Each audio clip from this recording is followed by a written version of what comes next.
لہٰذا یہ شیعہ ایک تو یہ دھوکہ دیتے ہیں کہ غیر صحابی کو صحابی بنا کر اعتراض کرتے ہیں کہ جی فلاں نے زنا کیا، فلاں نے غلط کام کیا اور وہ صحابی تھا، حالانکہ صحابی نہیں ہوتا۔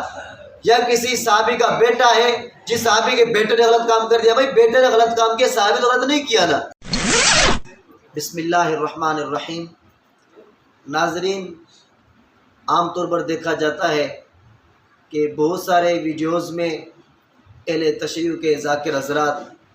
مختلف لوگوں کا تذکرہ کر کے اور پھر حضرات صحابہ کرام پر اعتراض کر رہے ہوتے ہیں۔ حقیقت یہ ہے کہ اہل تشیع حضرات کے سامنے آپ قرآن مجید کی کتنی آیتیں رکھیں وہ انہیں قبول نہیں کریں گے، رسول اللہ صلی اللہ علیہ وآلہ وسلم کی احادیث مبارک رکھیں انہیں بھی قبول نہیں کریں گے، اور خود ان کی کتابوں سے ان کے معصوم ائمہ کے اقوال پیش کیے جائیں ان صحابہ اکرام کے حق میں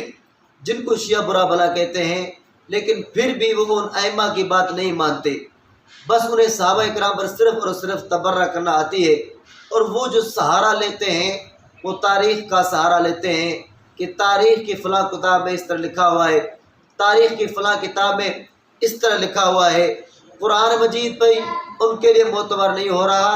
رسول اللہ صلی اللہ علیہ وآلہ وسلم کی احادیث مبارکہ بھی ان کے لیے معتبر نہیں ہوتی، اسی طرح معصوم ائمہ کے اقوال بھی ان کے لیے معتبر نہیں ہوتے۔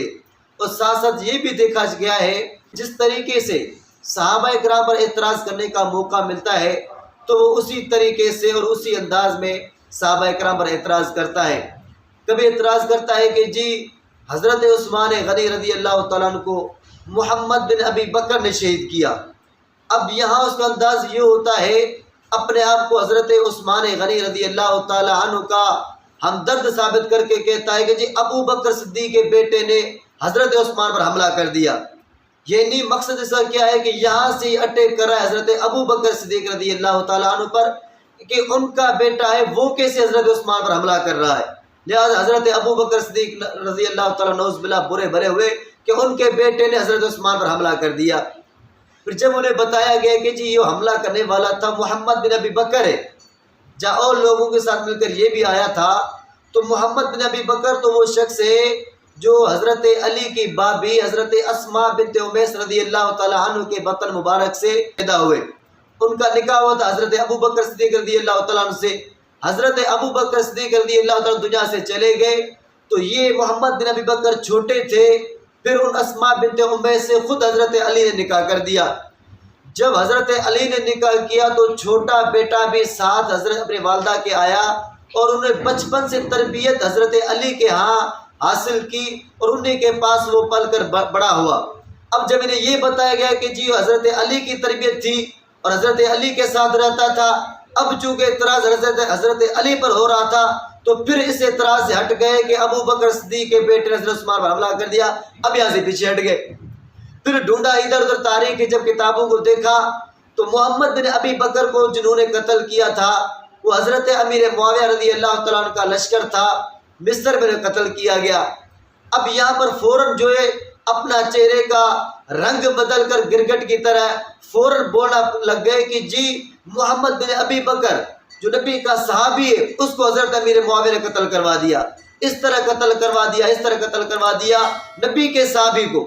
حالانکہ سری جھوٹے، محمد بن ابی بکر صحابی نہیں ہے، لیکن چونکہ مقصد کیا ہے صرف صحابی پر اعتراض کرنا۔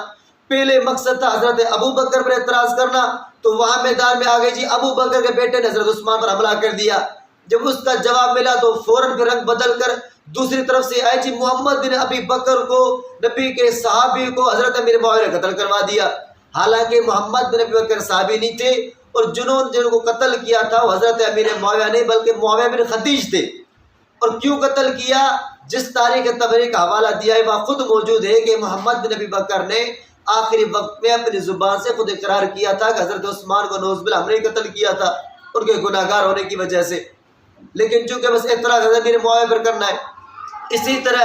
پھر لے کے آتے ہیں دوسری طرف سے جو صحابہ اکرام کی اولاد ہے، اگرچہ وہ صحابی نہیں بنی تو انہوں نے جو کام کیے ان کے کام لے کر اٹیک اور اعتراض صحابہ اکرام پر۔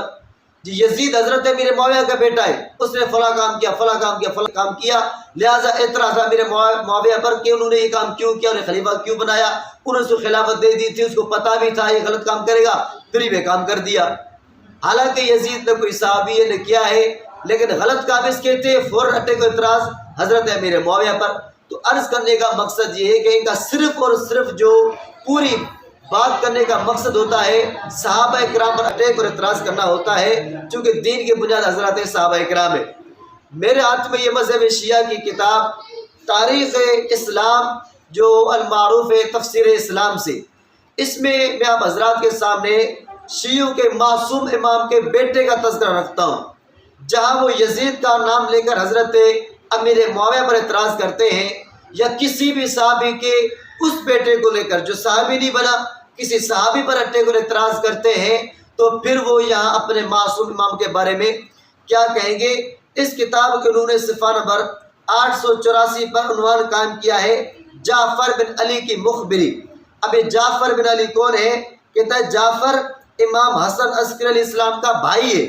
اور امام علی نقی علیہ السلام کا بیٹا تھا۔ امام ایک معصوم امام کا بھائی اور ایک معصوم امام کا بیٹا ہے۔ اس کے بارے میں خود لکھا ہے کہ جب وہ جوان ہوا تو اسلامی تعلیمات سے منحرف ہو کر اس نے لہو و لعب، شراب نوشی اور بے حیائی کا راستہ اپنایا۔ امام علی نقی علیہ السلام اپنے اصحاب کو اس سے دور رہنے کی تلقین فرماتے تھے۔ اب دیکھیں معصوم امام کا بھائی بھی ہے اور معصوم امام کا بیٹا بھی ہے، تو اگر اس نے بے حیائی کے کام کیے ہیں، شراب نوشی کی ہے، لا ولا فضول کام کیے، اسلامی تعلیمات سے اس نے انحراف کیا ہے اور منہ موڑا ہے، تو کیا اس کی تاریخ اور اس کی زندگی لے کر تم امام علی نقی پر اعتراض کرو گے؟ کیا تم اس کی تاریخ لے کر امام حسن عسکری پر اعتراض کرو گے؟ ہرگز نہیں۔ تو جس طرح ان کے بیٹوں کی غلطیاں، ان کے اولاد کی غلطیاں لے کر کسی معصوم پر اعتراض نہیں کیا جا سکتا، اسی طرح کسی صحابی کا اگر کوئی ایسا بیٹا ہے جس نے کوئی غلط کام کیے لیکن صحابی نہیں بنائے، تو کتنے غلط کام کیے ہیں اس نے، اس کو لے کر کسی صحابی پر اٹیک و اعتراض کرنا بالکل جائز نہیں ہے۔ اور صحابہ کرام کی مدح سرائی قرآن مجید میں، احادیث مبارکہ میں، خود ائمہ کے اقوال میں ان کے فضائل موجود ہیں، اس لیے ان کی مدح سرائی کی جاتی ہے۔ لہٰذا یہ شیعہ ایک تو یہ دھوکہ دیتے ہیں کہ غیر صحابی کو صحابی بنا کر اعتراض کرتے ہیں کہ جی فلاں نے زنا کیا، فلاں نے غلط کام کیا اور وہ صحابی تھا، حالانکہ صحابی نہیں ہوتا۔ یا کسی صحابی کا بیٹا ہے، جس صحابی کے بیٹے نے غلط کام کر دیا، بھائی بیٹے نے غلط کام کیا، صحابی تو غلط نہیں کیا نا۔ حضرت نوح علیہ السلام کا بیٹا اگر گمراہ ہو گیا، اس میں نوح علیہ السلام کا کیا قصور ہے؟ اسی طرح کسی صحابی کا بیٹا کوئی گمراہ ہو جاتا ہے، غلط راستے پر جاتا ہے، تو اس کو لے کر کسی صحابی پر اٹیک اور اعتراض کرنا بالکل جائز نہیں ہے۔ دعائیں اللہ تعالیٰ ہم سب کو سمجھ عطا فرمائے۔